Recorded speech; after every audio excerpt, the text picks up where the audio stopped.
ఆ సిద్ధయ్య గారు చేతిలో పెట్టారు. బిడ్డ సిద్ధయ్య, నువ్వు కూడా పెళ్లి చేసుకో, చిన్న వ్యవసాయ పెంచి కొడుకులు పుడతారు బిడ్డ, సంసార యోగమే రాజయోగే రమ్యమైంది బిడ్డ అని స్వాములవారు సిద్ధయ్య గారు చెప్పి బ్రహ్మంగారి పాకులు శిఖముగా ఇచ్చి స్వాములవారిని సజీవ సామదైపోయాడు.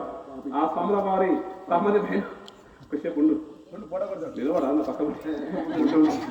సామల వారు ఆ సిద్ధయ్య అప్పచెప్పి ఆ వీరబ్రహ్మం గారు మళ్ళీ మొదలు పట్టుకొని హోం బ్రహ్మం కూడా సజీవ సామాలకు వెళ్ళిపోయాడు. భక్తులారా, బ్రహ్మం గారు తమ పైన సిద్ధయ్య గారు పొరబండ మరచి బ్రహ్మం గారి పాకులతో పెట్టుకొని అమ్మవారి గోవిందకి దీవెన తీసుకొని సిద్ధయ్య గారి ముడి మాలగ్రామం చేరిపోయాడు. బ్రహ్మం గారి సంపూర్ణ చరిత్ర భూదేవి వరకు మొదలు పెడితే స్వాముల వారి సజీవ సామాన్య వరకు సంపూర్ణమైన చరిత్ర అంటారు. ఆ చరిత్ర వినే మీ అందరికీ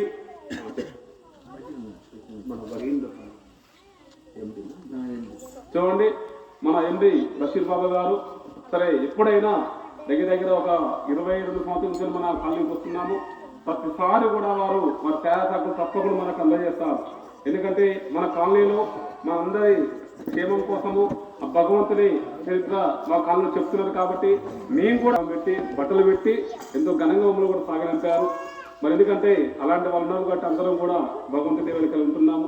మరి ఈసారి కూడా సాముల వారికి సహకరించాలని 1116 రూపాయల కట్నం కూడా వారు పెద్దలు సమర్పించారు.